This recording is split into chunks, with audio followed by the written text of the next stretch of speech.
dia estou falando com um aluno muito inteligente, ok? Parei minha imitação de cartomante. Você já deve ter ouvido falar em quiromancia. Tá brincando? Você nunca ouviu falar em quiromancia? E se eu te falar sobre a arte de ler as linhas das mãos, você já ouviu falar? Sim, isso é quiromancia, mas não faz a menor diferença para essa aula. Na verdade, tem um pouco a ver, tá? A única coisa em comum entre quiromancia e essa aula é a leitura de linhas. Enquanto a sua mão tem linha da cabeça, linha do amor, linha da vida, essa aula só tem linhas do dinheiro e do destino. Por quê? Se você souber ler as linhas do gráfico direitinho, o seu destino certamente vai ter mais dinheiro.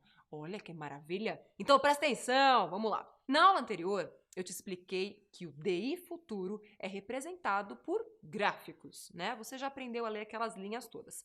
Agora você vai aprender a interpretar esses gráficos, que é uma parte muito bonita. Talvez você sempre tenha tido vontade de entender o que aqueles caras estão vendo. Agora você vai entender. A interpretação dos gráficos é conhecida como análise gráfica ou análise técnica. A análise técnica foi criada por um sujeito muito inteligente e genial chamado Charles Dow, entre 1884 e 1887, ou seja, em 3 anos ele fez isso que você vai aprender em 5 minutos. Obrigada, Charles Dow, por isso. E aí, o que ele fez? Ele criou uma série de conceitos sobre a movimentação dos preços. E esses conceitos são tão bons que são usados até hoje. O que Dow, este grande ser humano, dizia? Ele falava que os preços dos ativos, das ações, se movem em tendência. O que ele quis dizer com isso? Vamos fazer uma comparação aqui com as ondas do mar, tá? Como é que funciona o mar? Ele vai para cima da areia,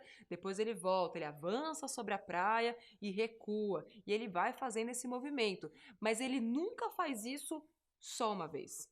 O mar vai e volta, mas quando ele avança, ele sempre avança um pouquinho mais do que ele volta. Calma, guarda essa informação, visualiza o mar aí na sua cabeça. E segundo Dow, o preço se move em 3 tendências. Quais são essas tendências? A tendência de alta, onde os preços avançam em progressão, ou seja, se ele está subindo, ele vai continuar subindo, assim como as ondas do mar. Ela está avançando sobre a praia, ela vai continuar avançando.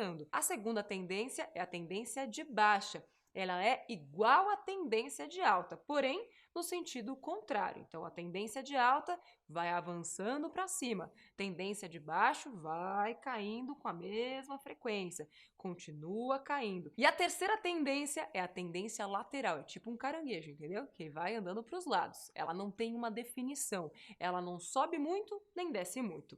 Essas tendências mostram a direção para onde o preço vai e ela só muda num movimento chamado de reversão de tendência, que é quando ele deixa de ir só para o lado e passa a fazer esse movimento ou subindo ou descendo. É assim que, segundo os analistas gráficos, dá para a gente saber onde o preço está, a direção que ele deve seguir e onde ele pode parar. Conseguiu entender? Ou seja, se está caindo, significa que ele está caindo. Se ele começa a andar para o lado, é porque ele vai continuar andando para o lado. Mas agora, se ele começa a subir, é porque a tendência é que ele continue subindo. Guarda essa informação, tá? Para complementar essa ideia de movimentação do preço, a gente precisa entender que o preço dos ativos na bolsa de valores, ele tem todas as expectativas. Ele é tipo uma pessoa que é muito complexada, sabe? Ele não é só uma linha, ele carrega toda aquela expectativa, ele tem uma pressão sobre ele, tem toda a euforia, toda aquela ansiedade do mercado e além disso, preço tem memória. Sabendo que esses preços têm memória e têm história, quando eu olho, é como se fosse um filme assim, sabe? Eu olho para o filme daquela ação e vejo que ele nunca foi muito para cima, mas também vejo que na história ele nunca foi muito para baixo. E a que conclusão eu chego? Eu falei, pô, esse cara nunca vai mudar. É que nem o ser humano, entendeu? Dificilmente ele muda e tem uma coisa muito diferente. Então eu olho para trás e falo, nossa, então ele tem um suporte, né? Ele tá ali, ó, o preço se segura ali e tem também uma barreira. Essas barreiras são chamadas de suporte de resistência. Agora, eu vou deixar você digerindo tudo isso para que na próxima aula você aprenda direitinho como ganhar dinheiro usando esses conceitos aparentemente muito complexos, mas que na próxima aula você vai ver eles traduzidos em dinheiro, o que é muito melhor. Você vai aprender a usar essas tendências, essas barreiras, as ondas do mar, as tendências de alta, baixa, down, tudo isso que você aprendeu até agora vai se condensar na próxima aula. Eu te espero lá. Tem lição de casa? Não tem, porque eu quero que você veja a próxima aula. Vamos lá.